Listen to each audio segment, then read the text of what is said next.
भगवान क्या मेरे को एक गिलास दूध दे देता है?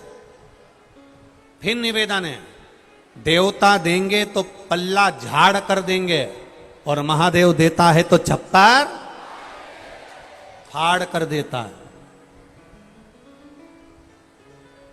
क्या भगवान मुझको एक गिलास दूध दे देंगे? क्यों नहीं? आप आराधना करिए, उस शिव की आराधना करिए।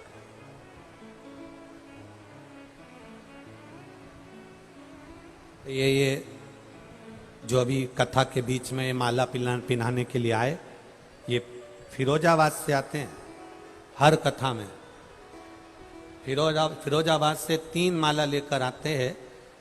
पहली बार जब कुबेरेश्वर धाम आए थे कथा में, तब हालत कुछ थे, तो बाबा से कह कर गया था, बाबा अगर तूने मेरी पुकार सुन ली और भंडार भर दिया, कोई कथा खाली नहीं जाएगी, हर कथा में तेरी माला फिरोजाबाद से जाएगी। ये शिव है। और यहां कितने बैठे हैं, ना जाने कितने लोग बैठे हैं जिनके भीतर एक विश्वास, एक श्रद्धा, एक भरोसा, एक दृढ़ता शंकर के प्रति है, भाव जिनका जागृत है शिव के एक अड़भंग भाव के लिए, सेवा के प्रति।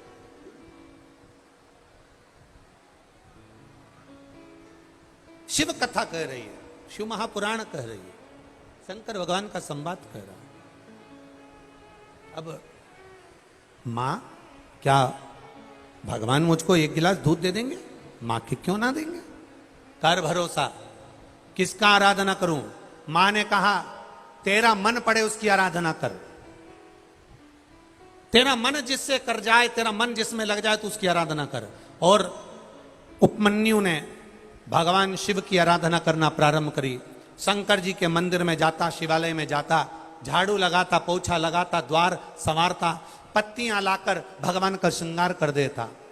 हम फिर निवेदन करेंगे, जरूरी नहीं कि बेलपत्र होगी तो शिव का श्रृंगार होगा, जरूरी नहीं कि धतूरा होगा तो शिव का श्रृंगार होगा, जरूरी नहीं कि शमी पत्र होगा तो शिव का श्रृंगार होगा। शिव महापुराण की कथा तो यहां तक कहती है, मंदिर जाते समय वहीं पर जो फूल पत्ती रखे हों शिव जी पे चढ़े हुए, उसी को बाबा का सुंदर श्रृंगार कर सकते हो। नहीं हो तो जाते जाते 5 वृक्ष की, कोई भी 5 वृक्ष की पत्तियों से भी बाबा का श्रृंगार करोगे तो बाबा स्वीकार कर लेता है। कोई भी वृक्ष की पत्ती।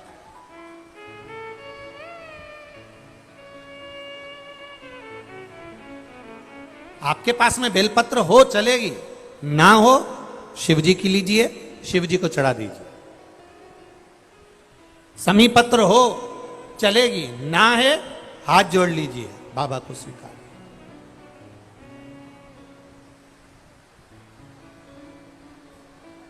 भीतर से शिव को प्रकट करिए। अपने भीतर एक आनंद का जो शिव है, हमारे भीतर एक आनंदेश्वर महादेव जो विराज रहे हैं, हमारे भीतर एक शंकर का एक स्वरूप आनंद कंद परमात्मा का एक भाव आनंदेश्वर महादेव जो विराज रहे हैं, उस आनंद से हम परमात्मा को प्रकट करें।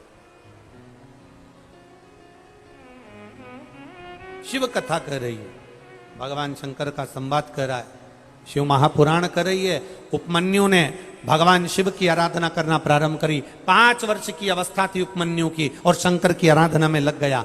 ऐसी आराधना भोलेनाथ जी की करी कि भोलेनाथ खुद इंद्र का रूप लेकर उपमन्यु के पास आ गए। सुरेश्वर रूप, इंद्र का रूप लेकर।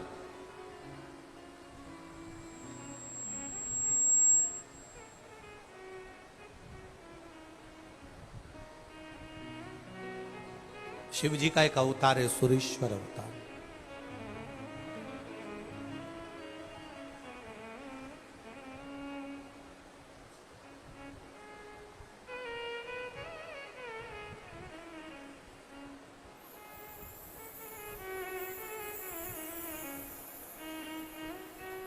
और जब शिव का एक अवतार, सुरेश्वर अवतार जब रूप धारण करा, सुरेश्वर रूप जब शिव जी धारण करे, तब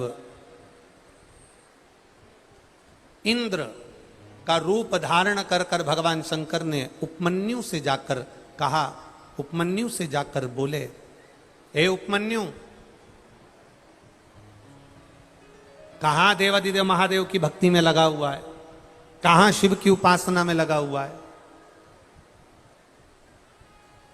शंकर भगवान तो खुद कैलाश पर निवास करते हैं, शिव जी तो खुद कैलाश पर रहते हैं, उनकी कहां भक्ति में तू लगा हुआ है। छोड़ उनकी भक्ति। उपमन्यु, भगवान शिव इंद्र का सुरेश्वर रूप धारण कर कर कहते हैं, अगर तुझे भक्ति करना ही है ना उपमन्यु, तो एक काम कर, मेरी स्वयं की इंद्र की भक्ति कर। अगर तू इंद्र की भक्ति करेगा तो तेरा सब कार्य सफल हो जाएगा। उपमन्यु सुनता रहा, सुनता रहा, सुनता रहा, पर बोला कुछ नहीं। आखिरी में उपमन्यु से भगवान शंकर, जो इंद्र का सुरेश्वर रूप धारण कर कर आए थे, उन देवादिदेव महादेव ने सुरेश्वर रूप में, इंद्र के रूप में शंकर भगवान की निंदा करना प्रारंभ कर दी। खुद ने खुद की निंदा।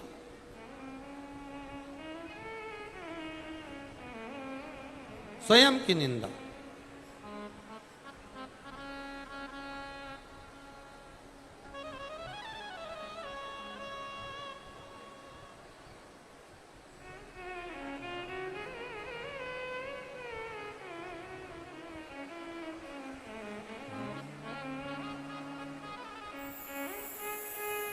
पार्वती तेरा भोला जगत में सबसे निराला है।